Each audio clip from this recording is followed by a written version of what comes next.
Puro na grasya. Dagan tag grasya karon. May tag mahurot matats or bisag mga upat na kabangka mahabwa, okay na. Yan tulo ri-ice. O ana ba? Good morning matats. Nadagan tag bangsi matats, dagan tag dunggo bangsi, dagan maitom. Pito ka bangka tong dunggo.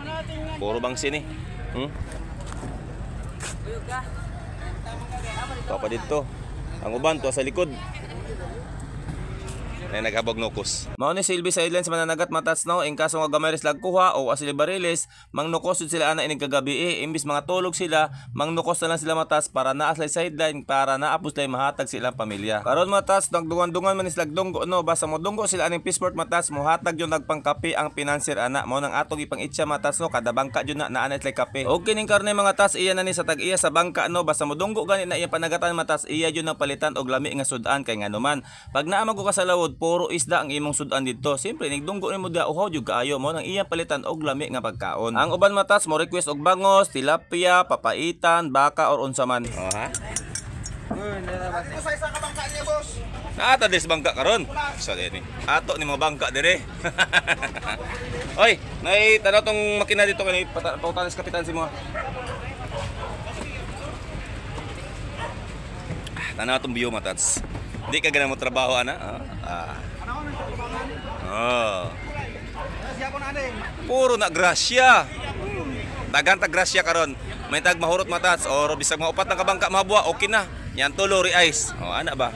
Pwede man nato madadalig habwa sa sobra kadagan. Samtang wala pa habwa matas mga pita ana no or mukaon ta sa masa kong kauban karon nangayo sila bahaw kay nagkilos sila sa ubos so atong ihatag ang bahaw matas kay wala palagi habwa. Magpaabot pa ta kung kanos ang mando sa amo or singgit sa pinanser. Maoro jud ni panahon na mukaon matas kay once maghinabwa ay na di na mi kakaon tungod sa kabisi. Unsay tirada sa tong sudan?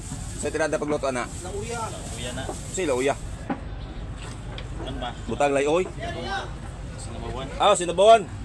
Takasabot sa Ilauya matas, kay Bisaya mangutang dako. May Ilocano mo gunisla. Tatso, sabaw na nila. Butang nga lukar lang. Mo nang ginatawag abinaw glauoy. Abinaw glauoy matas, butang ka ng gulay kaw lauoy. Lauya di ay kay ani mga Ilocano matas, lami kani muluto ning mga sudan, mga bangos, papait, asus. Tanawa matats, wa pa gani kahabwa ang isda naa na po starting padulong sa lawod. Tanawa kung pila ka kis ang soft drinks. Kung ikaw pasahero aning bangka, dili ka ganahan mo sakay ana nga kompleto na tanan, mura po kag naay tindahan sa lawod. Kung lamas ang hisgutan matats, naa pud ta ana. Siyempre magkilaw man ta sa lawod matats, magpaksiw o magprito, di ba? Di jud na mawala ang ahos, bombay, luya, paingon sa tuyo suka. Ang nakanindot pa jud ani matats kay magbalo na slag karne nga pila ka kilo no og gulay nga klase-klase. Og isa pa mga tats, bago ka mo lawod no, pwede ka mo bali og bugas para ibilin si mong pamilya. Pwede po ka mo balik sigarilyo ilimnon pero personal bali na nimo na dili na nasa libre sa bangka ikaw nimo bayad ana inig dunggo nimo. Onya matats maghabwa sa me. Kay nisingit ang amo nga maghabwa. Ang libor nagpa-kondisyon pa.